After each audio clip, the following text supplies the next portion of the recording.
Saudara-saudaraku yang terkasih, selamat berjumpa di Renungan Harian di channel Katolik kita.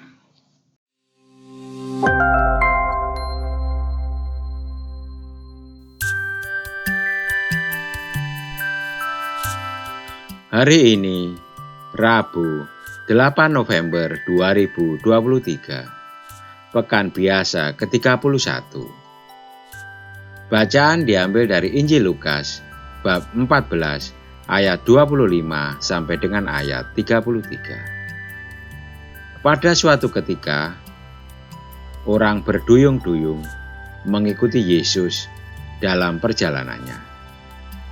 Sambil berpaling ia berkata kepada mereka, "Jikalau seorang datang kepadaku dan ia tidak membenci bapaknya, ibunya, istrinya, anak-anaknya, saudara-saudaranya laki-laki atau perempuan, bahkan nyawanya sendiri, ia tidak dapat menjadi muridku.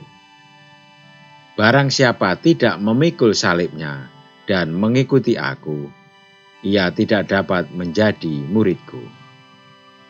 Sebab, siapakah di antara kamu yang kalau mau mendirikan sebuah menara, tidak duduk dahulu membuat anggaran biayanya, kalau cukup uangnya untuk menyelesaikan pekerjaan itu, supaya jikalau ia sudah meletakkan dasarnya dan tidak dapat menyelesaikannya, jangan-jangan semua orang yang melihatnya mengejek dia sambil berkata, 'Orang itu mulai mendirikan tetapi ia tidak sanggup menyelesaikannya.' Atau raja manakah yang kalau mau pergi berperang melawan raja lain tidak duduk dahulu untuk mempertimbangkan apakah dengan 10.000 orang ia sanggup menghadapi lawan yang mendatanginya dengan 20.000 orang? Jikalau tidak, ia akan mengirim utusan selama musuh itu masih jauh untuk menanyakan syarat-syarat perdamaian. Demikian pula lah tiap-tiap orang di antara kamu yang tidak melepaskan dirinya dari segala miliknya, tidak dapat menjadi muridku." Demikianlah sabda Tuhan. Terpujilah Kristus.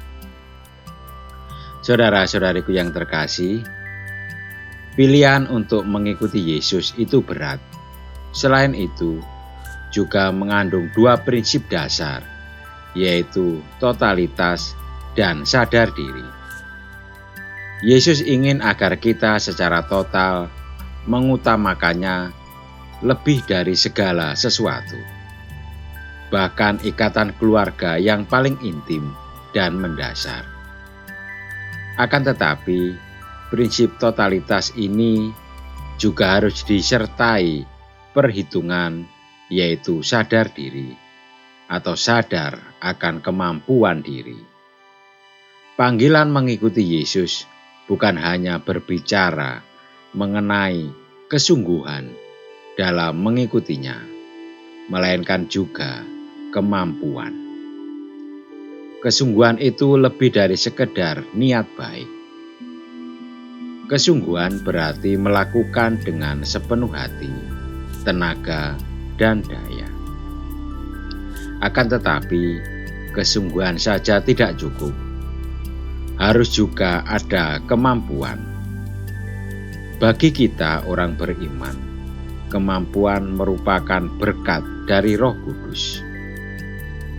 Dalam hidup panggilan, imam dan religius pun banyak calon yang berusaha sungguh-sungguh, namun ada yang tidak dapat melanjutkan formasi karena keterbatasan kemampuan.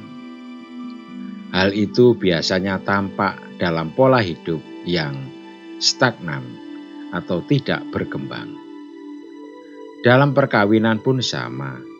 Beberapa orang yang mau menikah, ketika ditanya apakah sudah mantap dengan pilihannya berumah tangga, dengan yakin dan sungguh-sungguh mengatakan, sudah mantap. Akan tetapi yang kadang kurang disiapkan adalah bekal untuk perkawinan itu sendiri. Seringkali bekal perkawinan kita sangat minim. Akibatnya kesungguhan sulit diwujudkan. Sebagai manusia, kita memiliki kelebihan dan kekurangan. Tuhan memberikan kepada kita gift. Ada yang mendapat gift menjadi pemimpin, pengajar, pendoa, penyembuh, dan sebagainya. Namun gift yang tidak dikembangkan adalah percuma.